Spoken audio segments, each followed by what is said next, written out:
Hello guys, welcome back to my channel. আজকে অনেক দিন পর একটা ভিডিও নিয়ে এসেছি। আর ভিডিওটা হচ্ছে শ্যামসুন্দরী মায়ের কাছে গেছিলাম। ফোনে অনেকবারই দেখেছি আমরা যে মা নাকি এখানে জীবন্ত।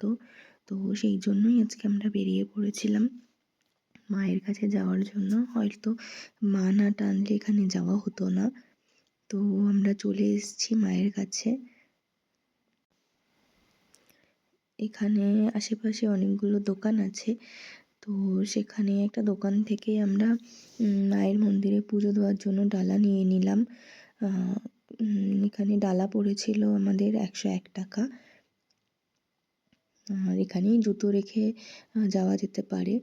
তো আমি তোমাদেরকে পরে বলছি মায়ের মন্দিরে যাওয়ার ঠিকানাটা। আগে চলো মায়ের মন্দিরের ভিতরে ঢুকি পুজো দেওয়ার জন্য। আমরাও ফার্স্ট টাইম ব্লগ দেখে অনেকের ঠিকানা দেখে তারপরে গেছি। ওখানে কোনোদিনও যাইনি আমি।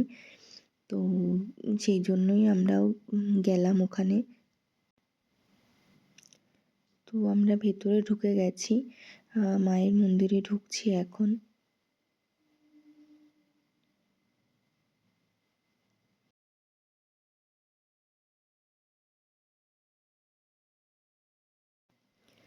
গিয়ে দেখলাম মন্দিরের ভেতরে প্রচণ্ড ভিড়।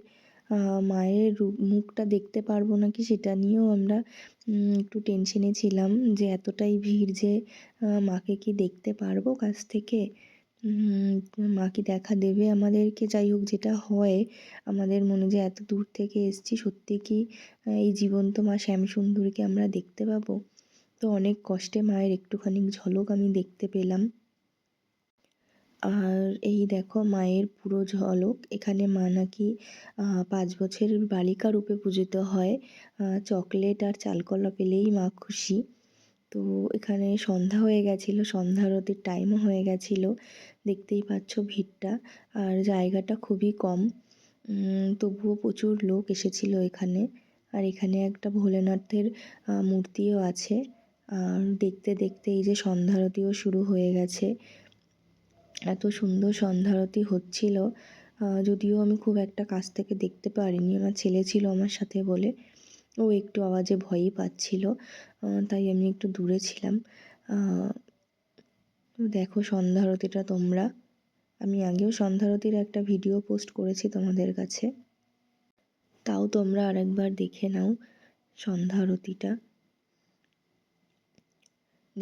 দেখে তো আমার পুরো মনটা ভরে গেছে। মায়ের মুখ, সন্ধ্যা আরতি, আর আমরা সত্যিই খুব ভালো সময় গেছিলাম। যাই হোক, আমরা সন্ধ্যা আরতি দেখেই বেরিয়ে এসেছিলাম। জয় মা শ্যামসুন্দরী। আর আমার মতন কে কে শ্যামসুন্দরীর কাছে গেছিলে কমেন্ট করে জানিও। ভিডিওটা কেমন লাগলো কমেন্ট করে জানিও। আর প্লিজ চ্যানেলটাকে লাইক অ্যান্ড সাবস্ক্রাইব করে দিও, শেয়ার করে দিও।